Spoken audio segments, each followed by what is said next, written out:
Good morning সকলকে। আজ আমাদের নতুন গন্তব্যস্থল হচ্ছে রঙ্গ রিভার অ্যান্ড কটেজ। তো আমরা অনেক দিন পর বেরিয়েছি, যেহেতু আমাদের মাঝখানে একটু প্রবলেম ছিল তো আমাদের বের হওয়া হয়নি। তো আমাদের সাথী হচ্ছে এই বাইকটি এবং আমরা বেরিয়েছি কোচবিহার থেকে সকাল 7টায়। তো মাঝপথে একটু ব্রেকফাস্ট আমরা করে নিব। সামনেই খুনিয়া মোড়। আমরা এসেছি কোচবিহার থেকে ফালাকাটা হয়ে বীরপাড়া হয়ে তেলিপাড়া হয়ে যে খুনিয়া মোড়ের রাস্তাটা চলে গেলো সেই রাস্তাতেই আমরা আসছি। তো এখানে একটা হোটেল রয়েছে, হোটেল বলতে এখানে খাবার দাবার, তো সেখানে একটু খাওয়া দাওয়া করে আমরা আবার আমাদের উদ্দেশ্যে বেরিয়ে পড়বো আমরা।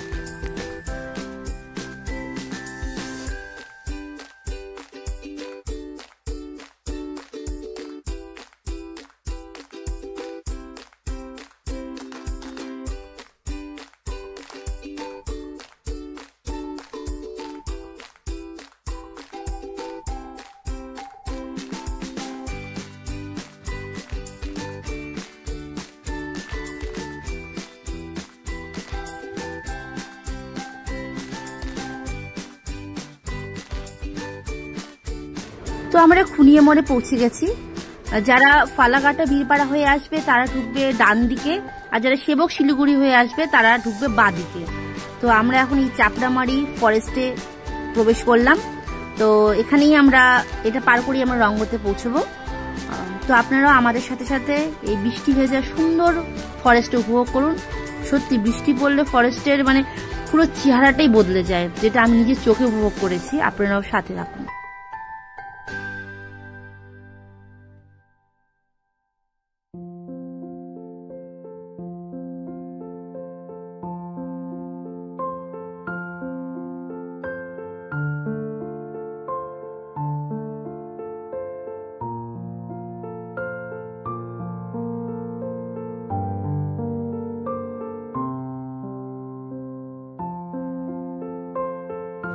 আর এগুলো যে দেখছেন এগুলো সব রাবার গাছ, এখান থেকে রাবার উৎপন্ন হয়।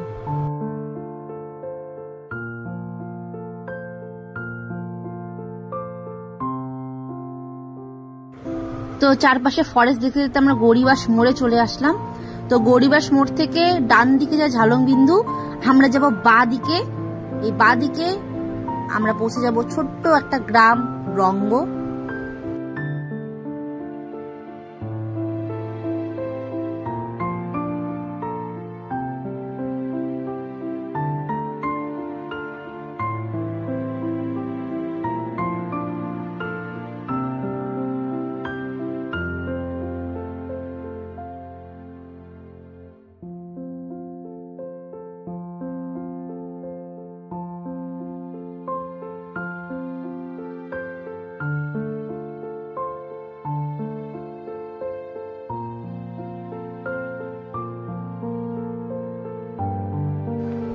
আশা করি আপনাদের এই রাস্তাটা খুব সুন্দর লেগেছে।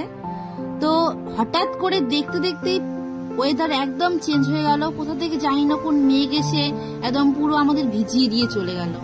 এটাই হয়তো রঙ্গের সৌন্দর্য। তো আমরা পৌঁছে গেছি।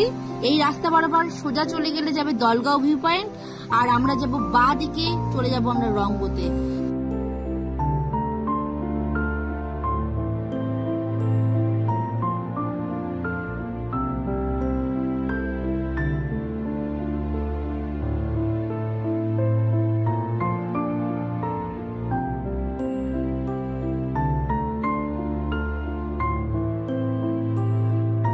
তো এভাবে পাহাড়ি রাস্তা ধরে আস্তে আস্তে পড়বে হচ্ছে ডান দিকে রঙ্গ হিল ভিউ হোমস্টে।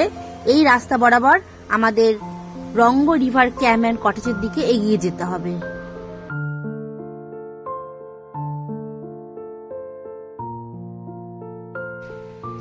আমরা এই রাস্তা দিয়ে এসেছি।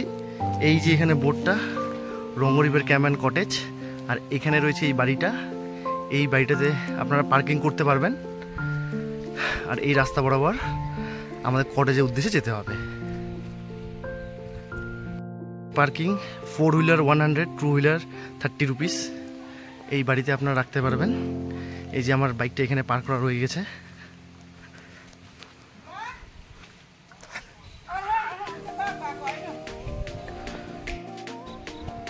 এই রাস্তা বরাবর আমরা রঙ্গ যাব। এই সুন্দর একটি মাঠ রয়েছে, মাঠটা না জঙ্গল, বাট খুব খোলা জঙ্গলটা জায়গাটা। এই যে আমরা এই দিক দিয়ে আসলাম ওই বাড়িতে পার্কিং করে। এই যেটা যাওয়ার রাস্তা, এখানে গ্রেভিয়ার্সের মধ্যে দিয়ে যেতে হয়। আর ওই পাশটা রয়েছে মনে হয় দলগাঁও, ভুটান। খুব সুন্দর একটি জায়গা। তো যেহেতু একটু ট্র্যাক করে নামতে হয় নিচে, তো সেরকমভাবে বৃষ্টি চলে আসাতে আমাদের ভিডিও করা হয়নি। তো দেখো আমরা কতটা উঁচু থেকে নেমেছি, জাস্ট ইমাজিন এই বৃষ্টির মধ্যে। তো চলো রুমটা দেখাচ্ছি। তো এটা আছে আমাদের রুমটা আমরা নিয়েছি মাড হাউস, বেশ বড় রুমটা, সাথে বাথরুম অ্যাটাচড আছে। তো আমরা মাড হাউসে চলে আসছি। তো এখন আমরা একটু স্নান করবো, স্নান করে লাঞ্চ করবো, স্নান করে ফ্রেশ হয়ে লাঞ্চ করবো।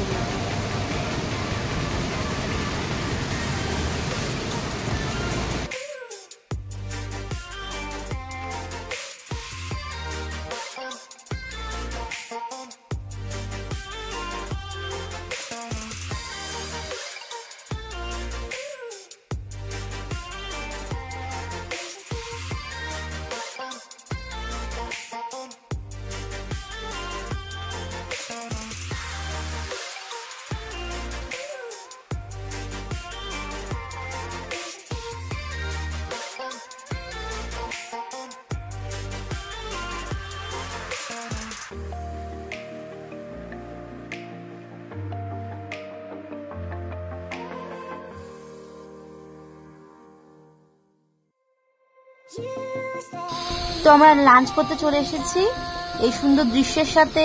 এত সুন্দর একটা লাঞ্চে ছিল গরম গরম ভাত, ডিম কারি, ডাল, আলু ভাজা, স্যালাড। তো মানে জাস্ট কারোর সাথে কম্পেয়ার হবে না, এত সুন্দর, মানে কারোর সাথে কম্পেয়ার হবে না।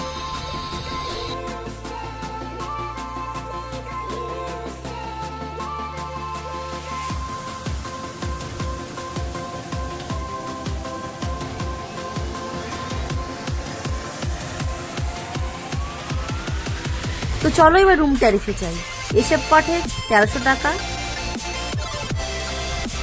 মাড হাউস 1500 টাকা, টেন্ট 1200 টাকা, আর বাম্বু কটেজ 1300 টাকা পার হেড। তো আমাদের ইভিনিং স্ন্যাক্স চলে এলো। ইভিনিং স্ন্যাক্স ছিল পকোড়া আর গরম গরম লাল চা, আর সাথে ছিল রঙ্গর এত সুন্দর একটা মনোরম দৃশ্য, সাথে ঝর্ণার আওয়াজ, আর সাথে আমাদের সঙ্গী ছিল এই চাঁদ, জাস্ট অসাধারণ।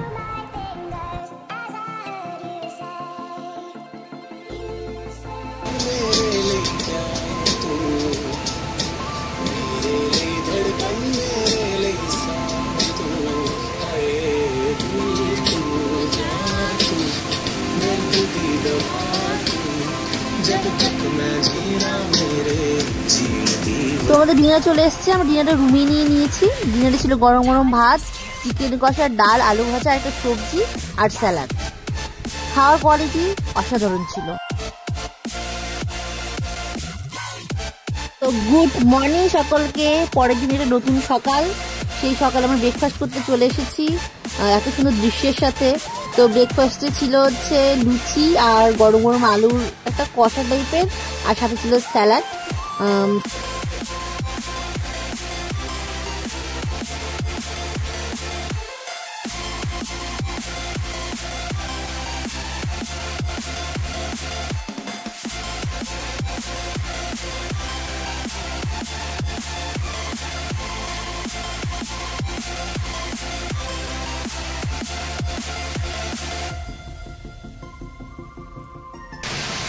তো আমাদের রঙ্গ ট্রিপ এখানেই শেষ হলো। তো আমরা এখন বেরোবো, অনেকটা উঁচুতে উঠতে হবে, বাট এই হোমস্টের লোকেশনটা খুবই সুন্দর। আসুন একবার ঘুরে যান। যারা পরিবেশকে পছন্দ করে, যারা নদী পছন্দ করে, যারা পাহাড়ি নদী পছন্দ করে, তারা অবশ্যই আসবেন। তো আবার দেখা হচ্ছে কোনো এক অজানা গ্রামে। ভালো থাকবেন, সুস্থ থাকবেন। তো কালকে বৃষ্টির জন্য যে রাস্তাটা দিতে পারিনি আসার সময়, তো সেই রাস্তা দিয়ে এখন যাচ্ছি আমরা। এতটাই উঁচু আর বাজে রাস্তাটা না, আমার মানে অবস্থা খুব খারাপ হয়ে গেছিল। যাই হোক, বয়স্ক মানুষকে একটু ইগনোর করবেন। তো আমরা এখন ফাইনালি বেরোবো, বাইকটা নেওয়া হয়ে গেল। আর এই রাস্তা বরাবর আমরা আবার বাড়ির উদ্দেশ্যে চলে যাব। আবার দেখাবে কোনো এক অজানা গ্রামে, কোনো এক পাহাড়ি গ্রামে। সাথে থাকুন, দেখতে থাকুন।